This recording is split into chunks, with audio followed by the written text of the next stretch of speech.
Hello students, VK physics channel में आपका स्वागत है।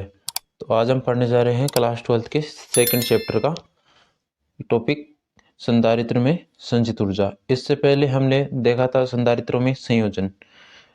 उसमें देखा था हमने संधारित्रों का श्रेणी क्रम संयोजन और समांतर क्रम संयोजन। तो आज देख रहे हैं हम संधारित्र में संचित ऊर्जा। तो आओ वीडियो स्टार्ट करते हैं। संधारित्रों को आवेशित करने की क्रिया में विद्युत बल के विरुद्ध किया गया कार्य प्लेटों के मध्य विद्युत क्षेत्र विद्युत स्थितिज ऊर्जा के रूप में संचित होता है। इसका मतलब यह है कि जब हम संधारित्र को आवेशित करते हैं तो उस क्रिया में जो उनके मध्य संधारित्रों की प्लेटों के मध्य जो विद्युत क्षेत्र उपस्थित होता है वो स्थितिज ऊर्जा के रूप में उपस्थित रहता है या संचित रहता है। वो विद्युत क्षेत्र होता है वो स्थितिज ऊर्जा के रूप में ही संचित रहता है। तो इसे डायग्राम से हम देखते हैं। तो सबसे पहले हम देखते हैं कि एक प्लस क्यू आवेश की प्लेट लेते हैं और एक होती है माइनस क्यू आवेश की। संधारित्र में दो प्लेटें होती हैं, एक प्लस क्यू और एक माइनस क्यू, और उन दोनों प्लेटों के मध्य कोई विद्युत क्षेत्र ई वेक्टर होता है और उन दोनों प्लेटों के मध्य दूरी डी होती है और उन प्लेटों के मध्य विभवांतर या उनके सिरों के मध्य विभवांतर v होता है।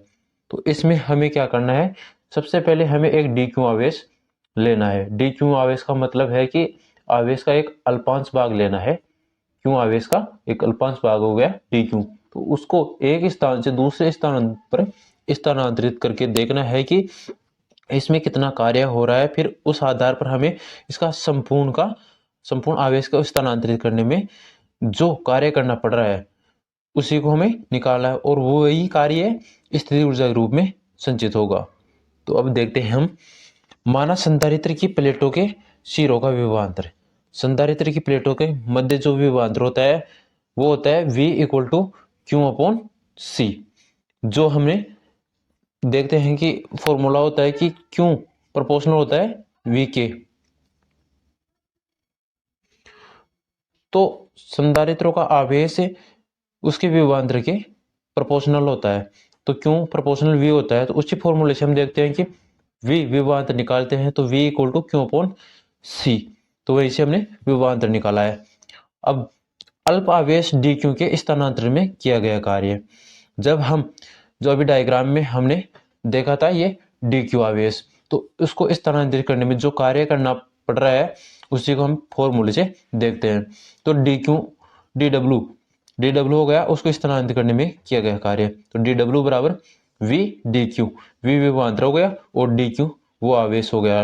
विभवांतर को और आवेश को जब हम गुणा करते हैं तो उसमें किया गया कार्य आ जाता है। कार्य इक्वल टू होता है विभवांतर इंटू आवेश। तो विभवांतर को हमने v से डिनोट कर दिया और अल्पांश आवेश को हमने dq से डिनोट कर दिया। अब देखते हैं अतः संधारित्र को क्यों आवेश से आवेशित करने में किया गया कार्य। जब हम इस संधारित्र को पूरे संधारित्र को कैपिटल क्यू से आवेशित करते हैं तो जो उसमें कार्य करना पड़ रहा है उसको देखेंगे।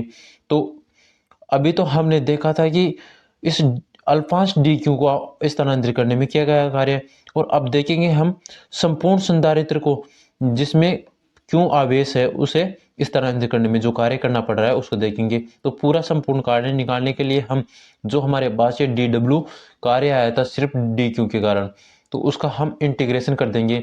इंटीग्रेशन करने का मतलब होता है उसका संपूर्ण योग करना, तो उसको संपूर्ण का निकालने के लिए इसका इंटीग्रेशन कर देंगे। तो डब्ल्यू इक्वल टू समाकलन डी डब्ल्यू या इंटीग्रेशन डी डब्ल्यू। तो डब्ल्यू इक्वल टू, अब हम इसके लिमिट लेंगे। तो शुरू में इस पर कोई आवेश नहीं था तो अब हम उसको क्यों आवेश दे रहे हैं, तो जीरो से क्यों आवेश देने में जो कार्य करना पड़ रहा है तो ये इस प्रकार इसकी लिमिट हो गई। तो जीरो से क्यों इसकी लिमिट हो गई और ये डी डब्ल्यू के कारण हमें जो कार्य मिल रहा था वी डी क्यू वो हम यहाँ रख देंगे। और अब देखते हैं इसे v की वैल्यू यहां से रख देंगे जो हमने अभी निकाली थी, v equal to Q upon C. तो इस v की वैल्यू रख दी क्यू अपॉन सी। अब देखते हैं आगे।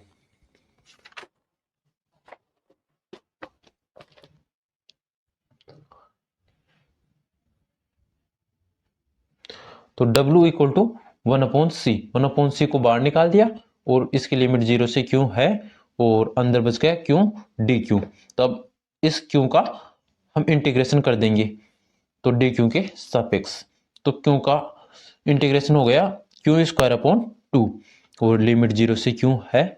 तो अब इसमें लिमिट पुट कर देंगे तो लिमिट पुट करने के अंदर क्यू स्क्वायर अपॉन 2 माइनस ये 0 हो गई, 0 क्यू की जगह 0 रखने पर ये 0 हो गई। तो अब इसको बार गुना कर देंगे हम 1/c से, तो ये हो गया 1/2 क्यू स्क्वायर अपॉन सी। ये इसका संपूर्ण कार्य आ गया इस संधारित्र के लिए। यदि कार्य संधारित्र स्थितिज ऊर्जा के रूप में संचित होता है तो ये पूरा कार्य ही जो इसमें कार्य है ये कार्य ही उसके स्थितिज ऊर्जा के रूप में संचित होगा।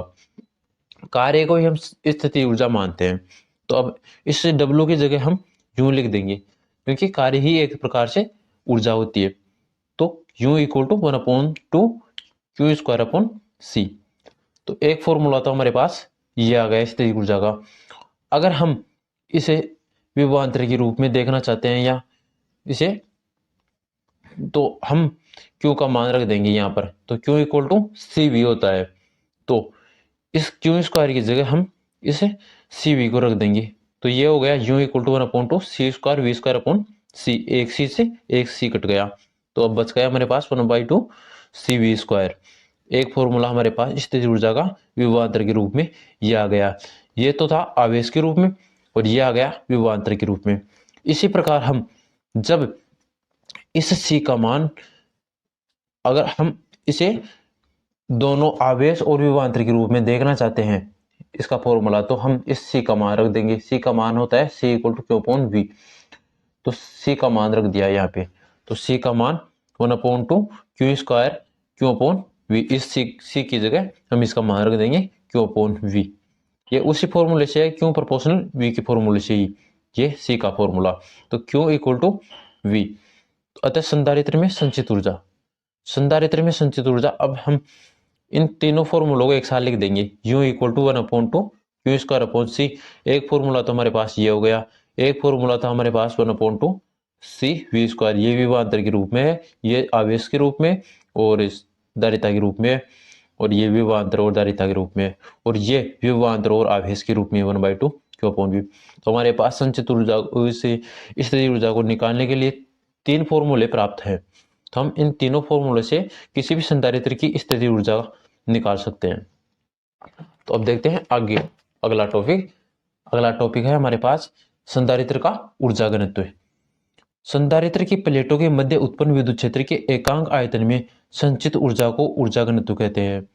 किसी भी संधारित्र की प्लेटों के मध्य जो एकांक आयतन में विद्युत क्षेत्र उत्पन्न होता है या उपस्थित होता है तो उसी को हम ऊर्जा घनत्व कहते हैं। जो विद्युत क्षेत्र होता है उसे तो हम ऊर्जा के रूप में मान लेते हैं। जो उन संधारित्र की प्लेटों के मध्य जो विद्युत क्षेत्र होता है उसे हम ऊर्जा के रूप में ही मानते हैं। और जब हम एकांक आयतन में देखते हैं उसको तो उसे ऊर्जा घनत्व कह देते हैं। तो E विद्युत क्षेत्र का फॉर्मूला होता है किसी भी संधारित्र के लिए E equal to sigma upon epsilon naught.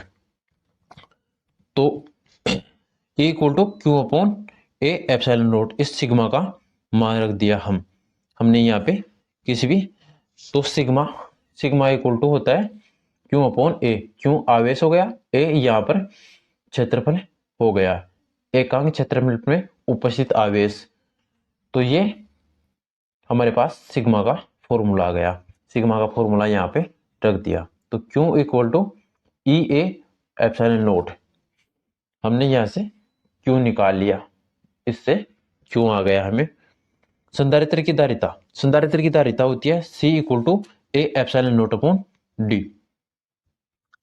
तो यहां से हमने इस संधारित्र में संचित ऊर्जा होती है U equal to Q square upon 2C, जो अभी हमने निकाली थी क्यू और C के रूप में।